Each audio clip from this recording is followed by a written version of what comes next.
Du lurer sikkert på hva jeg driver og holder på med nå. Jeg driver og lager YouTube, som jeg vil kalle det. Det er fordi det er veldig mange som har spurt meg sånn: hvordan redigerer du? Hvordan lager du YouTube? Hva er den ekstra lille hemmeligheten? Og den lille hemmeligheten tenkte jeg å dele med dere i dag. Greia er at hver gang jeg gjør noe spesielt med YouTube, eller lager YouTube, så følger jeg en oppskrift. Og denne oppskriften ser dere her! Oi!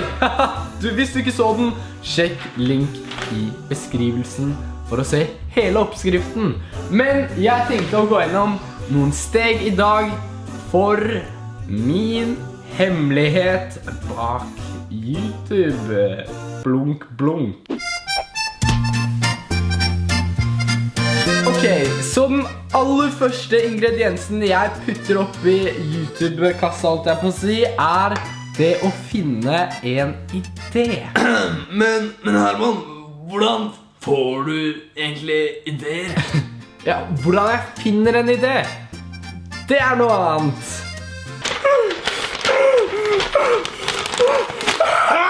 Nei, det er ikke kaos. Det er liksom bare mer sånn, du prøver å få inspirasjon. Du kan få inspirasjon fra andre youtubere. Du kan få inspirasjon fra hva du har skrevet ned før. Jeg pleier ofte å skrive ned hvis jeg bare kommer på noe crazy. Ellers er det bare å lete. Hallo! Å lete. Hallo! Å lete. Hvor er du? Men når du først har funnet denne ideen, så kommer vi til ingrediens nummer 2. Skrive et slags manus, eller liksom tankene dine rundt denne ideen. Det er veldig smart å skrive ned på en blokk. Jeg kan hente en blokk jeg har. Denne boka kaller jeg filmbok. Den har jeg hatt siden 7. klasse. Jeg lagde en musikkvideo i 7. klasse. Skikkelig fancy stuff. Og det her liksom hjelper meg med å få ideen min ned på et papir. Fordi en idé er egentlig bare noe huet ditt tenker ut, som flyr over huet ditt. Og hvis jeg velger å gjøre så kommer ideen til live. Kanskje litt aggressivt, men det er sånn det funker. Og så etter jeg har skrevet det ned i den boka, så skriver jeg her et lite manus på Google Dokumenter. Bare liksom for å ha en viss tanke om hvor jeg tenker videoen skal gå hen. Nummer 3. Det er kanskje den mest krevende biten av denne prosessen. Det er nemlig å filme det jeg gjør her og nå. Og grunnen til at dette å filme er liksom en hard prosess, er at nå har jeg en tanke, og jeg vil prøve å gjennomføre den. Så huet mitt er hele tiden på sånn tenking, sånn, nei, skal jeg gjøre det, skal jeg gjøre det? Og derfor blir det ofte sånn som dere ikke ser, er at jeg sier veldig mange ting etter hverandre flere ganger, fordi jeg greier aldri å si det liksom på den måten at jeg vil at det skal bli sagt. Men ja, vi fyker over til neste steg. 4. Her kommer vi til den lengste biten av prosessen. Ok, fordi nå har vi funnet en idé. Vi har skrevet et lite manus til den ideen. Vi har prøvet å gjennomføre dette manuset til ideen. Og nå kommer det jeg vil kalle Mozart fram i meg.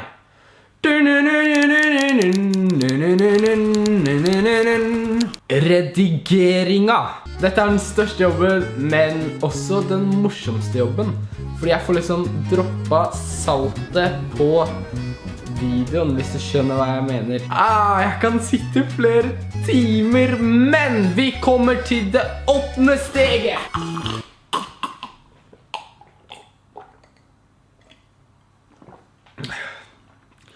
Vannpause.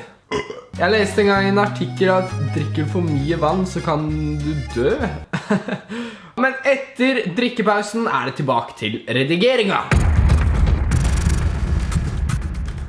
Hva skal jeg gjøre nå? Jeg trenger mer vann. Redigering! Jeg trenger mer vann. Redigering! Valg. Redigering! Redigering! Pisse! Redigering! Sove! Redigering! Selvmord!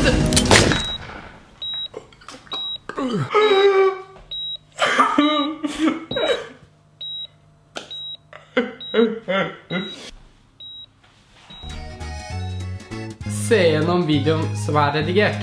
Ok, så etter at jeg har sett gjennom denne videoen opp til, ja, kanskje sånn 10-15 ganger og finpussa så mye jeg kan, så trykker jeg på den siste knappen før jeg legger meg, nemlig eksporter. Denne følelsen når du trykker på eksporter er en deilig følelse. Du bare og så legger jeg meg fordi det tar så lang tid å eksportere, og så neste morgen ser jeg gjennom den ferdigproduserte videoen. Du kan jobbe sjukt lenge på en video, men du kan ende opp med å få 0 visninger hvis du ikke har dette på plass. Du må nemlig lage en thumbnail eller miniatyrbilde til videoen, liksom forsidebilde på videoen. Og det er flere som har lurt på i kommentarfeltet. Hvordan lager du miniatyrbilde? Hvordan lager du thumbnail? Det lager jeg faktisk i redigeringsprogrammet mitt Final Cut Pro, som egentlig er et videoredigeringsprogram.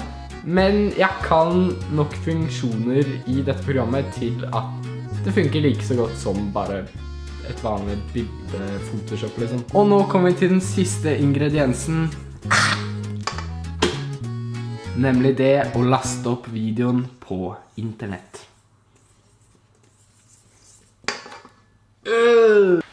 Så der fikk dere min hemmelige oppskrift. Oi, sjekk link i beskrivelsen for å se en mer detaljert oppskrift enn det her. Uansett, jeg håper du likte denne videoen. Hvis du likte denne videoen, ta og legg igjen en tommel opp. Kommenter noe lættis. Forrige gang jeg sa det, så kommenterte veldig mange folk noe lættis. Uansett, jeg er tilbake neste tirsdag og fredag ca. 15:00. Ha det bra!